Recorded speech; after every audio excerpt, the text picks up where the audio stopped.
এর আগে মিটিংটা 29/3/2024 সালে করেছি।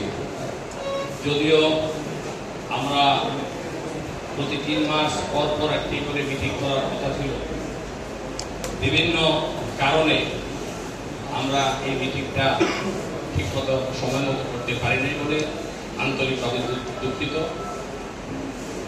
প্রিয় সহকর্মী ভাইরা, আজকে অত্যন্ত ভালো লাগছে যে মুক্ত আকাশে আমরা সকল জেলা বিএনপির সদস্য, উপদেষ্টা এবং ভাইস প্রেসিডেন্টরা এখানে উপস্থিত হয়েছেন।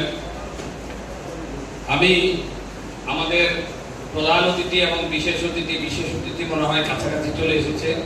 প্রধান অতিথি মক্তবে একটি কাজে আটকা পড়েছেন, উনি আসতে হয়তো দেরি হবেন, এই জন্য আমরা অপেক্ষা করছিলাম।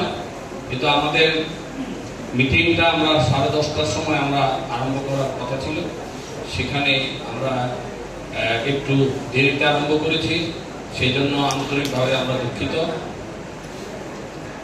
আপনারা সবাই অবগত আছেন, আগামী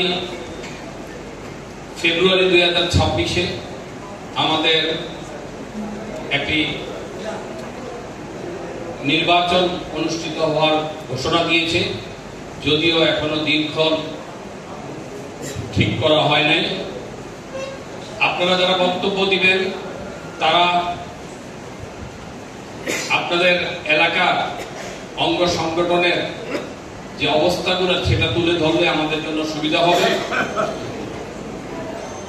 এবং সবাই মিলে আমরা যেন একসাথে এই দেশ গড়ার কাজ করতে পারি।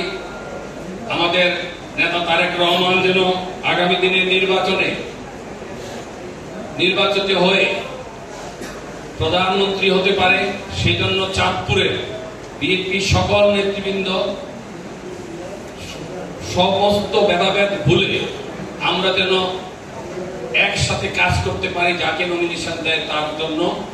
সেদিকে এখন থেকে আমাদেরকে মনোযোগ দেওয়া উচিত বলে মনে করি এবং সে কারণেই আমরা এই সময় আমাদের এই জেলা বিএনপির মিটিংটা আমরা ডেট ঠিক করেছি। আপনাদের সকলেরই জানা আছে আমাদের senior vice chairman Tarique Rahman কিছু কর্মসূচি নিয়েছেন। অনেকগুলা কর্মসূচির মধ্যে যেমন একটি কর্মসূচি সদস্য সংগ্রহ, একটি কর্মসূচি, সেখানে আপনারা কে কতগুলা সদস্য ফর্ম এনেছেন এবং কে কতগুলা সদস্য ফর্ম ফিল আপ করে কেন্দ্রে হোক জেলা বিএনপির কাছে হোক দিয়েছেন, দয়া করে আপনারা যারা ইউনিটের থেকে বক্তব্য দিবেন পরিষ্কার করে আপনারা এই কথাগুলো আমাদের সামনে উপস্থাপন করবেন। আমি বক্তব্য বেশি দীর্ঘায়িত করতে চাই না, পরবর্তীতে আবার আমি বক্তব্য হয়তো সুযোগ আসতে দেব।